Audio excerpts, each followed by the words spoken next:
സുഖമാണെന്ന് കരുതുന്നു. എല്ലാവർക്കും അനുജറോസ് വ്ളോഗ്സിൻ്റെ ഫേസ്ബുക്ക് പേജിലേക്ക് എല്ലാവർക്കും സ്വാഗതം. ഈ ഒരു വീഡിയോ എന്ന് പറയുന്നത് ഞങ്ങൾക്ക് വളരെ പ്രത്യേകതയുള്ളൊരു വീഡിയോ ആണ്. ഞങ്ങൾ ബഹ്റിനിലായിരുന്നപ്പോൾ ഉള്ള കുറച്ച് നൊസ്റ്റാൾജിക് മൊമെൻറ്റ്സിന് ഡേ ഇൻ മൈ ലൈഫിലെ വീഡിയോ ആണിത്. വീഡിയോയിൽ തന്നെ അതിലെ ഡിസ്ക്രിപ്ഷനിലുണ്ട് 26 ഫെബ്രുവരി 2022 വീഡിയോ ആണ്. നമുക്കറിയാം കോവിഡൊക്കെ സ്ട്രൈക്ക് ചെയ്തിരിക്കുന്ന സമയത്ത് എടുത്ത ആ ഒരു സമയത്തെ വീഡിയോ ആണ്. നമുക്ക് പുറത്തു പോകാനൊക്കെ റെസ്ട്രിക്ഷൻസൊക്കെ ഉണ്ടായിരുന്നു. പക്ഷേ എങ്കിൽ തന്നെയും നമ്മൾ റെസ്ട്രിക്ഷൻസൊക്കെ പാലിച്ചുകൊണ്ട് തന്നെയും പുറത്തൊക്കെ പോയി എൻജോയ് ചെയ്യാനും നമ്മുടെ ലൈഫ് ഒന്ന് മെയിൻറ്റെയിൻ ചെയ്ത് പോകാനൊക്കെ ഒത്തിരി സ്ട്രഗിൾ ചെയ്യുന്നൊരു സമയത്ത് പക്ഷേ എങ്ങനെയായിരുന്നു ഞങ്ങളുടെ ലൈഫ് സ്റ്റൈൽ എന്നുള്ള ഒരു കുറച്ച് കാഴ്ചകളാണ് ഇതിനകത്ത് കാണുന്നത്. അപ്പോൾ കോൾഡൊക്കെ വരുമ്പോഴത്തേക്കും നമ്മൾ വളരെ ശ്രദ്ധിച്ചൊക്കെയാണല്ലോ ഓരോ കാര്യങ്ങളൊക്കെ ചെയ്തുകൊണ്ടിരുന്നത്. അപ്പോൾ കോൾഡ് വരുമ്പം ഇപ്പം എൻ്റെ ഒരു ചെറിയ ടിപ്പ് എന്ന് പറഞ്ഞാൽ നമ്മുടെ ചുക്ക് കാപ്പിയാണ്. ഇപ്പോൾ ചുക്ക് കാപ്പി ഇട്ടിട്ട് നമ്മൾ വീട്ടിലെല്ലാവർക്കും സെർവ് ചെയ്യുക എന്നുള്ളതാണ് മെയിനായിട്ടും. ഇപ്പം മസാല കോഫി, അപ്പം ഇത് ഞാൻ വെറൈറ്റി ആയിട്ടൊന്ന് ട്രൈ ചെയ്ത് നോക്കിയതാണ് കേട്ടോ, മസാല കോഫി. സാധാരണഗതിയിൽ എന്ന് പറഞ്ഞാൽ ഞാൻ ചുക്ക് കാപ്പി മാത്രമാണ് ഉണ്ടാക്കാറുള്ളത്. ചുക്ക് കാപ്പി നമ്മൾ സാധാരണ ചെയ്തുകൊണ്ട് ചുക്കിയുടെ ശർക്കരയുടെ ഇതെന്ന് വെച്ചാൽ മസാല കോഫിയാണ്. മസാല കുറച്ച് ടിപ്സ് പൊടികളും കൂടെ അതിനകത്ത് ചേർത്തിട്ടുണ്ട്. എന്നത്തേതും പോലെ സാധാരണ ഒരു ലൈഫാണ് ഞങ്ങളുടേതും. അപ്പോൾ നമ്മളുടെ രാവിലെയൊക്കെ ആകുമ്പോഴത്തേക്കും നല്ലൊരു ചുക്ക് കാപ്പിയൊക്കെ കുടിച്ച് റിലാക്സ്ഡ് ആയിട്ട് അങ്ങനെ പോകുന്ന ഒരു സമയമാണിത്. പിന്നെ അതുപോലെ തന്നെ ഞങ്ങൾക്ക് കുറേ നല്ല നല്ല പെറ്റ്സ് ഉണ്ടായിരുന്നു അവിടെ ബഹ്റൈനിൽ. ഞങ്ങളുടെ ഫിഷസിനെയൊക്കെ കാണാൻ, ഞങ്ങളുടെ തിലാപ്പിയ, ഞങ്ങളുടെ കോയി ഫിഷസ് നല്ല ചേട്ടായിക്ക് നല്ല ക്രേസായിരുന്നു. അപ്പോൾ ഈ ഫിഷസൊക്കെ ഞങ്ങൾ ഒത്തിരി റിലാക്സ് ചെയ്യിപ്പിച്ചിരുന്ന ഒരു കാര്യമാണ്. എസ്പെഷ്യലി കോവിഡിൻ്റെ സമയത്ത് ഞങ്ങൾക്ക് പുറത്ത് നമുക്കെല്ലാവർക്കും പറ്റിയ ഒരു പുറത്തേക്ക് പോകാനായിട്ട് അപ്പാർട്ട്മെൻറ്റ് ലൈഫ് അനുഭവിച്ചിട്ടുള്ള അതിൽ അത് എക്സ്പീരിയൻസ് ചെയ്തിട്ടുള്ള എല്ലാവർക്കും അറിയാൻ പറ്റും, നമുക്ക് പുറത്തേക്കൊന്നും പോകാനായിട്ട് പറ്റില്ലായിരുന്നില്ല. അങ്ങനെയുള്ളൊരു സിറ്റുവേഷനിൽ നമ്മൾക്ക് പെറ്റ്സ് ആയിരുന്നു ഞങ്ങൾ ശരിക്കും പറഞ്ഞാലൊന്ന് റിലാക്സ് ചെയ്യിപ്പിക്കുകയും ഞങ്ങളെ ലൈവ്ലി ആക്കുകയും ചെയ്തിട്ടുള്ള ഒരു എനർജറ്റിക് ആക്കാനായിട്ട് പങ്കുവെച്ചത് പെറ്റ്സാണ്. അപ്പോൾ ഈ പെറ്റ്സ് തന്നെയാണ് ഞങ്ങളെ എനർജറ്റിക് ആക്കാനും ഞങ്ങൾ റിലാക്സ് ചെയ്യാനായിട്ട് പ്രധാന പങ്ക് വഹിച്ചത്. ടുട്ടുവിനെ കാണാം. ടുട്ടു ശരിക്കും ഞങ്ങളുടെ ലൈഫിൽ ഭയങ്കര ഒരു ഡിഫറൻസ് കൊണ്ടുവന്നൊരു ഒരു പേഴ്സണാലിറ്റിയാണെന്ന് തന്നെ പറയാം. ഒരു ബേർഡ് ക്യാരക്ടർ തന്നെയാണെന്ന് തന്നെ പറയാം. ഞാനുമായിട്ട് വളരെയധികം ക്ലോസ് ആയിരുന്നു ടുട്ടു. എനിക്ക് ടുട്ടുവിനെ നഷ്ടപ്പെട്ടു ബഹ്റിനിൽ നിന്ന് പോന്നപ്പോൾ. അത് വല്ലാത്തൊരു വിഷമമാണ് എനിക്കിപ്പോഴും.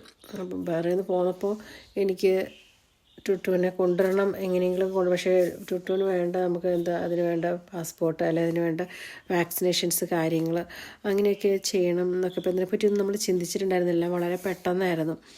അപ്പോൾ നമുക്ക് ഒന്നും ചെയ്യാനായിട്ടൊന്നും പറ്റിയില്ല. ഞങ്ങളുടെ പ്ലാനൊക്കെ പോയി. ടുട്ടുവിനെ കൊണ്ടുവരാൻ ഇങ്ങനെ ഞങ്ങൾ കാനഡയ്ക്ക് മൂവ് ചെയ്യുന്ന സമയത്ത് ടുട്ടുവിനെ കൊണ്ടുവരണം അങ്ങനെയൊക്കെയായിരുന്നു മനസ്സിൽ ആഗ്രഹം ഉണ്ടായിരുന്നത്. പക്ഷേ അതിന് വിപരീതമായിട്ട് ടുട്ടുവിനെ ഞങ്ങൾക്ക് നഷ്ടപ്പെട്ടു. ഇപ്പോൾ ടുട്ടു ഉണ്ടായിരുന്നപ്പോൾ ഉള്ള കുറച്ച് കാര്യങ്ങൾ, ടുട്ടുവിനോട് വർത്താനം പറയുകയും പുറത്തെ കാഴ്ചകൾ കാണുകയൊക്കെ ചെയ്യുന്നതാണ്. ഞങ്ങളുടെ ഫ്ലാറ്റിൻ്റെ പുറത്തായിട്ട് ഈ പീജിയൻസ് വന്ന് ഇങ്ങനെ അടയിരിക്കുക അങ്ങനെയൊക്കെ ചെയ്യുമായിരുന്നു. ഞങ്ങളുടെ റോസ ചെടിയുടെ അവിടെ മുട്ടയൊക്കെ ഇരിക്കുന്നത് നല്ല ഇൻട്രസ്റ്റിംഗ് ആയിട്ടുള്ള കാഴ്ചകളാണ്. കാര്യം നമ്മൾ ഫ്ലാറ്റിലാണെങ്കിലും നമുക്ക് ഇൻട്രസ്റ്റിംഗ് ആയിട്ടുള്ള ഓരോ കാഴ്ചകളും ഒരു എക്സ്പീരിയൻസസൊക്കെയാണ് ശരിക്കും പറഞ്ഞാൽ ബഹ്റൈനിലുണ്ടായിരുന്നത്. പിന്നെ നമുക്ക് ചെറിയ ചൂടൊക്കെ ഉണ്ട്. പക്ഷേ നമുക്ക് വീടിനകത്ത് എ സിക്കകത്ത് കയറി കഴിയുമ്പോൾ അതൊക്കെ അങ്ങ് മാറിപ്പോവും. പക്ഷേ നമുക്ക് നല്ല നല്ല ഓർമ്മകളാണ് ശരിക്കും പറഞ്ഞാൽ ബഹ്റൈനിലുള്ള. ഞങ്ങൾക്ക് ടുട്ടുവിനെ കൂടാണ്ട് ഞങ്ങൾക്ക് വേറെ ആലും മാലും ഉണ്ടായിരുന്നു. അപ്പോൾ അവർ രണ്ടുപേരും നല്ല മഞ്ഞ കിളികളാണ്. അപ്പോൾ ചേട്ടായി ഈ മഞ്ഞ ഷർട്ടൊക്കെ ഇട്ട് മാച്ച് ചെയ്ത് അവരുമായിട്ട് മാച്ച് ചെയ്ത് നിന്നപ്പോൾ ഞാൻ കളിയാക്കി, നിങ്ങൾ മാച്ചിങ് ആണല്ലോ എന്നൊക്കെ പറഞ്ഞിട്ട് നല്ല ഒരു ഫീലിംഗ് ആയിരുന്നു ശരിക്കും പറഞ്ഞാൽ. കോവിഡിൻ്റെ സമയത്താണ് ഞങ്ങൾ പെറ്റ്സുമായിട്ട് ഞങ്ങൾ അറ്റാച്ച്ഡ് ആയത്. അപ്പോൾ ഞങ്ങൾക്ക് ധാരാളം ഫിഷസ് ഉണ്ടായിരുന്നു. നമുക്ക് ഒരു വലിയ അക്വേറിയമാണ് നമുക്ക് ഉണ്ടായിരുന്നത്. ഒരുവിധം വലിയ അക്വേറിയം ഉണ്ടായിരുന്നു. അതിനകത്ത് തിലാപ്പിയുണ്ട്, കോയി ഫിഷസൊക്കെ ഉണ്ട്. ടുട്ടുവിൻ്റെ കുറുമ്പുകളുണ്ടോ, ടുട്ടി ഇങ്ങനെ നിലത്തിങ്ങനെ നമ്മളെ പോലെ തന്നെ ഇപ്പോൾ ഒരു ചെറിയ പട്ടിക്കുട്ടി അല്ലെങ്കിൽ പൂച്ചക്കുട്ടിയൊക്കെ പോകണ പോലെ അതേ ബിഹേവിയറാണ് ഇതിൻ്റെയും. കുറുമ്പെന്ന് പറഞ്ഞു കഴിഞ്ഞാൽ, ഇതിൻ്റെ സ്വഭാവം എന്ന് പറഞ്ഞാൽ ഇങ്ങനെ നമ്മൾ വെറുതെ ഇടങ്ങി നമ്മുടെ കാലേ വന്ന് ഇങ്ങനെ ചെറുതായിട്ട് ഇങ്ങനെ കൊത്തിക്കൊണ്ടിരിക്കുക, എന്തെങ്കിലുമൊക്കെ ഇങ്ങനെ കുത്തിക്കൊണ്ട് കാണിച്ചുകൊണ്ടിരിക്കുക, കയ്യിൽ വന്ന് മാന്ത, ഇതൊക്കെയാണ് നമ്മുടെ ടുട്ടുവിൻ്റെ പരിപാടി എന്ന് പറയുന്നത്. നമ്മൾ ഫുഡൊക്കെ ഉണ്ടാക്കുമ്പോഴാണെങ്കിലും പക്ഷേ അതിലേന്ന് വൃത്തികേടാക്കി അല്ലെങ്കിൽ അതിലേക്ക് വന്ന് ചാടിയിരിക്കുക, അങ്ങനത്തെ ബിഹേവിയേഴ്സ് ഒന്നും വളരെ ഡിസിപ്ലിൻഡ് ആയിട്ടായിരിക്കും. എനിക്കറിയില്ല എന്താ പറയേണ്ടതെന്ന്. വളരെ വളരെ പെർഫെക്റ്റ് ആയിട്ടാണ് ടുട്ടു നമ്മുടെ മേത്തൊക്കെ വന്നിരിക്കും, പക്ഷെ അല്ലാണ്ട് ഫുഡിൽ കയറിയിരിക്കുക അല്ലേ, അങ്ങനെയൊന്നും ചെയ്യില്ല. നല്ലൊരു എക്സ്പീരിയൻസ് ആയിരുന്നു ടുട്ടുവിൻ്റെ. പിന്നെ ഇതിനകത്ത് കാണാം വീട്ടിൽ ഞങ്ങൾ വർത്തമാനം പറഞ്ഞും പിന്നെ പെറ്റ്സിൻ്റെ ഫുഡൊക്കെ അറേഞ്ച് ചെയ്ത് വീട്ടിലെല്ലാവരും ഇങ്ങനെ നല്ല എൻജോയ് ചെയ്താണ് നമ്മൾ ഓരോ കാര്യങ്ങൾ ചെയ്തിരുന്നത്.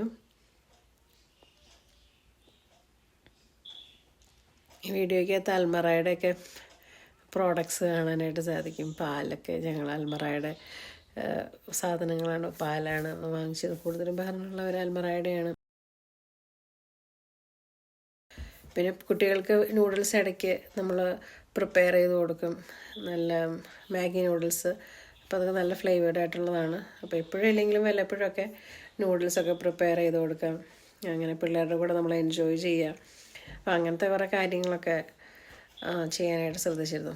കുട്ടികൾ വന്നിട്ട് ഇടയ്ക്ക് വന്ന് നൂഡിൽസ് ആയോ എന്ന് വന്നിങ്ങനെ നോക്കിക്കൊണ്ടിരിക്കണതാണ് ഓരോരുത്തരുമായിട്ട് വന്നിട്ട്. ഇപ്പോൾ വലുതായി കേട്ടോ. അപ്പം പിള്ളേരുടെ ഓരോ നോട്ടി ബിഹേവിയേഴ്സാണ് ഇപ്പോൾ നമ്മൾ കണ്ടുകൊണ്ടിരിക്കുന്നത്. ഇതൊക്കെ കാണുമ്പോൾ നമുക്ക് ഭയങ്കര ഒരു നൊസ്റ്റാൾജിക് ആയിട്ടുള്ളൊരു മെമ്മറീസ് ആണല്ലേ ഇതൊക്കെ.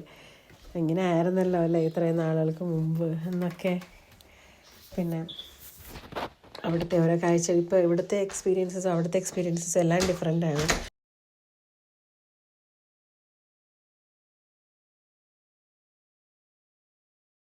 പിള്ളേർ നൂഡിൽസ് മാത്രം ഇങ്ങനെ കഴിച്ചാൽ അതത്ര ഹെൽത്തി ആയിട്ട് ഉള്ളൊരു ഐറ്റം അല്ലല്ലോ. അപ്പോൾ നമ്മളതിൻ്റെ കൂട്ടത്തിൽ കുറച്ച് വെജിറ്റബിൾസൊക്കെ എന്തെങ്കിലുമൊക്കെ ഒന്ന് അരിഞ്ഞിടാനായിട്ട്, അല്ലെങ്കിൽ ഈ നമ്മൾ എഗ് ഫ്രൈഡ് റൈസിൻ്റെ പോലെ നമുക്ക് കുത്തിപ്പൊരിച്ച് നമ്മൾ എഗ്ഗൊക്കെ ഇടില്ലേ എന്ന് പറഞ്ഞ പോലെ അതിനകത്ത് കുറച്ച് വെജിറ്റബിൾസ് അങ്ങനെയെങ്കിലും ഇവരുടെ വയറ്റിലേക്ക് ചെന്നോട്ടെ എന്നുള്ള രീതിയിൽ കുറച്ച് വെജിറ്റബിൾസൊക്കെ മിക്സ് ചെയ്ത് അങ്ങനെ അവർക്ക് കൊടുത്തത്. അപ്പോൾ അവരത് വെയിറ്റ് ചെയ്തിരിക്കണം. അവർക്ക് വിശന്ന് പൊരിഞ്ഞ് ഇങ്ങനെ കൊതി കയറി ഇങ്ങനെ നിൽക്കുകയാണ്. അങ്ങനെ ഓരോരുത്തരായിട്ട് 1 by 1 ആയിട്ട് ഇങ്ങനെ വന്നിങ്ങനെ നോക്കിക്കൊണ്ടിരിക്കുകയാണേ. അങ്ങനെ അവർക്ക് നൂഡിൽസ് കയ്യിൽ കിട്ടി. പിന്നെ നമ്മൾ കടയിൽ പോയിരുന്ന വെച്ചാൽ ഞങ്ങളുടെ അടുത്തുള്ള കട, ഞങ്ങൾ മനാമയിലാണ് താമസിച്ചിരുന്നത്. മനാമ നമ്മുടെ ക്യാപിറ്റൽ സിറ്റി ആണല്ലോ ബഹ്റിൻ്റെ. മനാമയിൽ ഹസൻ മഹമ്മൂദാണ് ഞങ്ങളുടെ ഫേവററ്റ് കട എന്ന് പറയുന്നത്. നെസ്റ്റോക്കെ ഉണ്ട്, പക്ഷേ ഉണ്ടെങ്കിലും ഞങ്ങളൊരു എനിക്ക് ഫേവററ്റ് ആയിട്ടൊരു കട എന്ന് പറയുന്നത് എൻ്റെ ഹസൻ മഹമ്മൂദ് തന്നെയാണ്. ഹസൻ മഹമ്മൂദ് കട വളരെ എല്ലാം ഓർഗനൈസ്ഡ് ആയിട്ടല്ല. എനിക്കറിയാം നെസ്റ്റോയിലും ഹസൻ മഹമ്മൂദിലൊക്കെ എവിടെയാണ് സാധനങ്ങൾ ഇരിക്കണമെന്ന്. എനിക്കത് നേരെ ചെല്ലുക, റോബോട്ടിൻ്റെ പോലെ എവിടെ ഇരിക്കുന്നു എന്നുള്ളതെടുത്ത് നേരെ അങ്ങോട്ട് പോരാ. അതുകൊണ്ട് എനിക്ക് സമയം പോകണമെന്നും അതൊന്നും സമയം വേസ്റ്റായി പോകുന്ന പോലെ ഒന്നും എനിക്ക് തോന്നിയിരുന്നില്ല. കാരണം വളരെ എളുപ്പത്തിൽ പെട്ടെന്ന് നമുക്ക് എടുക്കാൻ പറ്റുന്ന രീതിയിലാണ് എല്ലാം വയ്ക്കുക, അവിടെ അടുക്കി വെച്ചിരിക്കുന്നത് കേട്ടോ. എൻ്റെ പേഴ്സണൽ പ്രിഫറൻസ്, എനിക്ക് ജസ്റ്റ് വീടിൻ്റെ തൊട്ട് മുറ്റത്തായിരുന്നു. ഇതൊന്നും ഇനിയിപ്പോൾ കണ്ടുകൊണ്ടിരിക്കുന്ന അവന്യൂസിലാണ് ഞങ്ങൾ.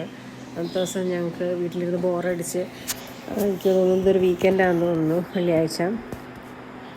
അപ്പോൾ അവന്യൂസ് മാളിൽ പോകാമെന്ന് വിചാരിച്ചു. അങ്ങനെ അവന്യൂസിലെ കാഴ്ചകളാണ് കേട്ടോ. അപ്പോൾ അവിടെ വന്നിട്ട് നമുക്ക് പിള്ളേർക്ക് കളിക്കാനായിട്ടുള്ള പാർക്കും കാര്യങ്ങളൊക്കെ ഉണ്ട്.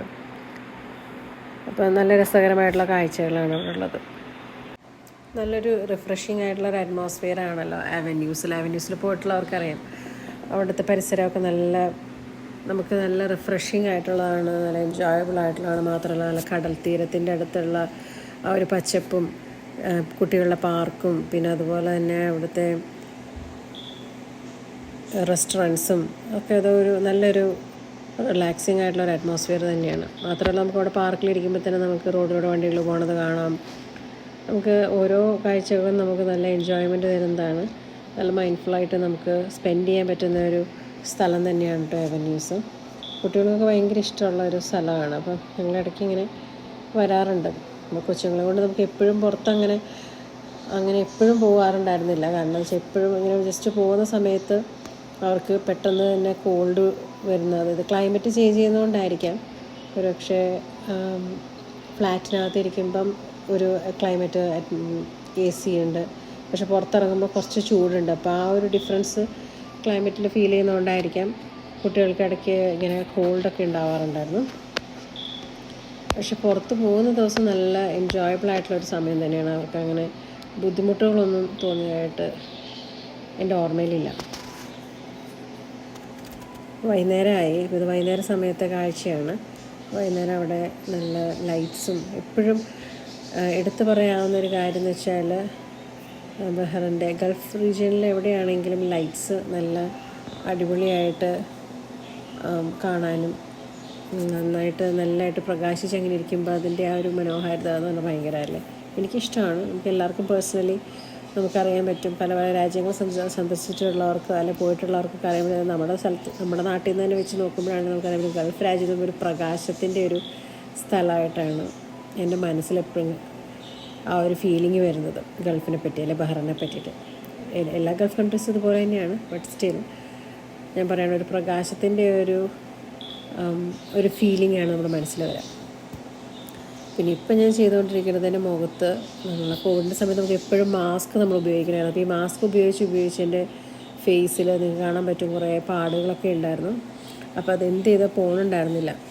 അപ്പോൾ അതാ നമ്മുടെ ഓയിലും പിന്നെ അതുപോലെ അങ്ങനത്തെ കണ്ടിന്യൂസ് ആയിട്ട് മാസ്ക് ഉപയോഗിക്കുമ്പം നമ്മുടെ ഫേസിൽ ഓയിൽ അക്യുമുലേറ്റ് ചെയ്ത് അതുപോലെ ഡോട്ടും നമ്മൾ വാഷ് ചെയ്താലും എന്തോ എനിക്കറിയില്ല സ്വെറ്റോ എന്തൊക്കെയോ അക്യുമുലേറ്റ് ചെയ്ത് അങ്ങനെ കുരു അങ്ങനെ പെട്ടെന്ന് ഫോം ചെയ്യുമായിരുന്നു. കാരണം കൂടുതലും എനിക്ക് തോന്നുന്നു ഓയിൽ അങ്ങനെ എൻ്റെ ഓയിലി ഫേസാണ്. അതുകൊണ്ട് തന്നെ നമ്മൾ മാസ്ക് യൂസ് ചെയ്യുമ്പോൾ അതങ്ങനെ ആ ഭാഗത്ത് അങ്ങനെ അക്യുമുലേറ്റ് ചെയ്ത് നമ്മൾ വാഷ് ചെയ്താലും കുരു പോലെ വരുമായിരുന്നു. അപ്പോൾ അത് കറുത്ത പാടായിട്ട് അങ്ങനെ നിൽക്കുമായിരുന്നു. അപ്പോൾ അത് മാറാൻ വേണ്ടിയിട്ട് ഞാൻ യൂട്യൂബിൽ എവിടെയോ ഒരു വീഡിയോ കണ്ട് ഞാനൊരു ചെറിയൊരു ഹെർബൽ പ്രിപ്പറേഷൻ ഉണ്ടാക്കിയതാണ്. അതിനകത്ത് നമ്മൾ കുറച്ച് ജിഞ്ചറും പിന്നെ അതുപോലെ തന്നെ എനിക്ക് തോന്നുന്നു ആലോവേരയൊക്കെ മിക്സ് ചെയ്തിട്ടുള്ള ഒരു മിശ്രിതമാണത്. ഇത് ഞാൻ എൻ്റെ ഒരു ക്യൂരിയോസിറ്റി ഉണ്ടാക്കിയ ഒരു പ്രിപ്പറേഷനാണ്. ഇതൊന്നും നമ്മൾ ഉപയോഗിച്ച് കഴിഞ്ഞാൽ നമ്മുടെ മുഖത്തിൻ്റെ കളറൊക്കെ മാറിപ്പോവായിരിക്കും. അതുകൊണ്ട് അലർജി ഉള്ളവരൊക്കെ ഉണ്ടാവുമല്ലോ. അപ്പോൾ സൂക്ഷിച്ച് വേണം നമ്മൾ ഡോക്ടറിൻ്റെ പ്രിസ്ക്രിപ്ഷനൊക്കെ ഉപയോഗിച്ചിട്ടുള്ളത് ഉപയോഗിക്കാവുള്ളൂ. പിന്നെ ഈ വീഡിയോ ഇഷ്ടപ്പെട്ടെങ്കിൽ നിങ്ങൾ യൂട്യൂബിൽ ഇതുപോലത്തെ വീഡിയോസ് ഉണ്ട്, day in my life videos നിങ്ങൾക്ക് കാണാം. അത് സൈലൻറ്റ് വീഡിയോസ് ആയിരിക്കും. പിന്നെ ഫേസ്ബുക്കിൽ ഞാൻ വോയിസോടുകൂടെ ഞാൻ അപ്ലോഡ് ചെയ്യാൻ ശ്രമിക്കുന്നതായിരിക്കും. കുറച്ച് നാളത്തേക്ക് നൊസ്റ്റാൾജിക് വീഡിയോസ് തന്നെയായിരിക്കും കേട്ടോ. അപ്പോൾ അടുത്ത വീഡിയോയിൽ കണ്ടുമുട്ടാം. എല്ലാവർക്കും bye, take care, thank you, God bless you all.